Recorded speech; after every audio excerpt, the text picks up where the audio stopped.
Welcome to Procure Versus training session for super users. In this particular session, we'll be looking at balance orders. And as you all are already aware, balance orders can only be created by financial controllers or super users. Therefore, I'm currently logged in as FC for Courtyard by Marriott for this demonstration. So to create a balance order, you would head over to the order creation options, and in here, you're looking for balance order. Click onto it, and it will take you to the new screen where you can select a mini market. Now I'm taking examples for PD reactive maintenance today, so I'll be selecting PD reactive maintenance, and then you will be able to select a supplier, which is in my case PD Air Conditioning, which is a test supplier for today. And once you've selected mini market as well as your supplier, you will be able to attach an invoice. So just make sure the invoice, the actual paper copy of your invoice, has been approved and authorized by the general manager before you actually load it on PW. So click onto it and look for your invoice which has been scanned. So I'm going to select one of the test ones again and open. Once you're there, just click on create, and it will take you to a blank purchase order screen. This is where you can start building up the paper copy of invoice onto Procure Wizard.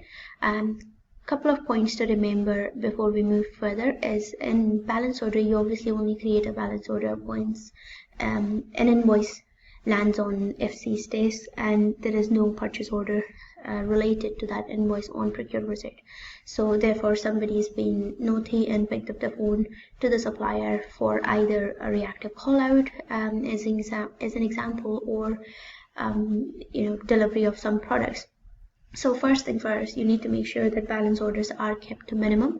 Secondly, obviously, as I said before, balance orders, actual paper invoices must be signed and approved by a general manager.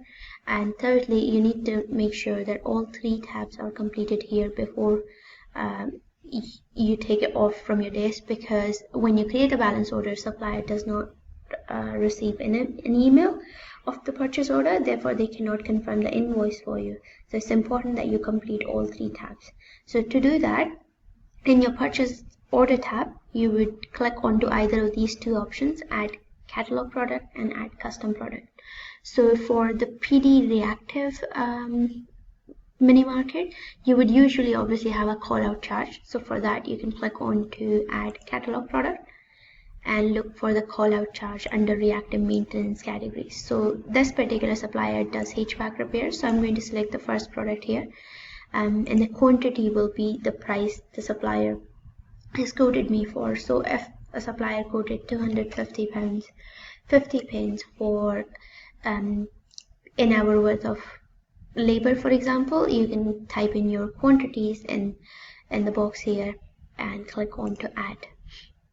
And before you actually add to your order, Procure Wizard gives you an opportunity to review it here on the screen. So click onto this link and it will show you exactly what you're about to order, how much it's going to be for to your actual order. So once you're happy with it, you can click on to confirm, or if you think you made a mistake in this particular product, you can always click on to cancel and add again. I'm happy with it, so I'm going to click on to confirm. And that's me just added a call out charge.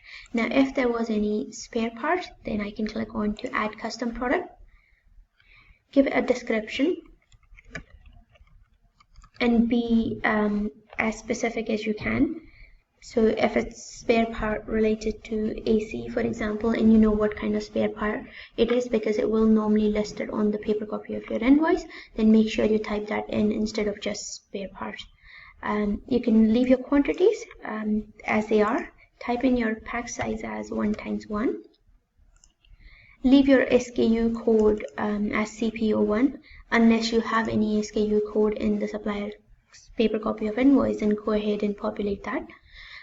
Always make sure that you're changing the price from POA to actual price of the product. And in my case, I'm just going to take £25 as an example.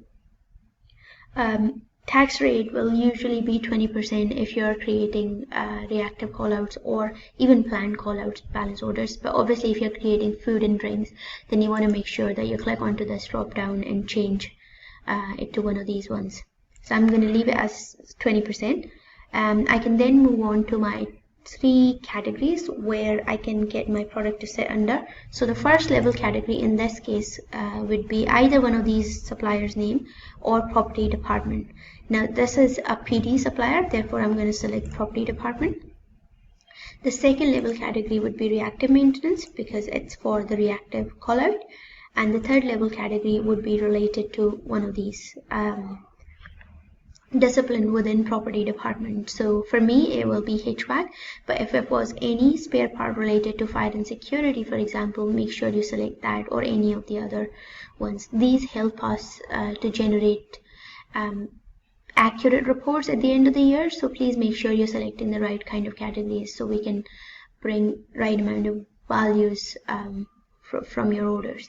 So click onto HVAC and click on to add custom product. Now again, ProcureWizard gives you the opportunity to review it. If you're happy with it, just simply click on to confirm, or again you can click on to cancel and start over again. Once I'm happy with all my products on the screen and I have made sure that everything that stays on the supplier's paper copy of invoice is indeed reflects in here, then I can simply click on to save and complete. And that way I would have just completed my purchase order tab. And as I said before, you now need to move on to delivery tab of the order. Change the delivery date, which will be obviously one in the past. So I'm going to select a random date here. Type in a delivery note number or supplier invoice number in here, or even a reference number would do. And click on to save. Now provided you've done everything that you that was needed to be done in the purchase order tab, all you need to do at this stage is simply click on to confirm. However, if you forgot by any chance to add any product or anything, you can always amend it in the screen by either using the catalog product option or the custom product option. Otherwise, click on to confirm delivered. And the last screen you're going to go over is your paper invoice tab. Click on to invoice date, which will again be sometime in the past. So I'm going to select 16th of September. You would type in your invoice number from the paper copy of invoice. Click on to save. And again, if you need to make any changes, you can click on to alter. Otherwise, simply click on to confirm invoice. And it will give you this black screen, which basically is asking you to confirm that you are matching the details of the paper copy of invoice to what's there on ProcureWizard. You can click on to accept. And that way you've just processed a balance order. You want to make sure that you're always aiming for the status into completed invoices before you deem a balance order to be completed. And you can also see in here the invoice document which you attached in the first screen is attached here for you to have a look. And that's just how you create your balance order.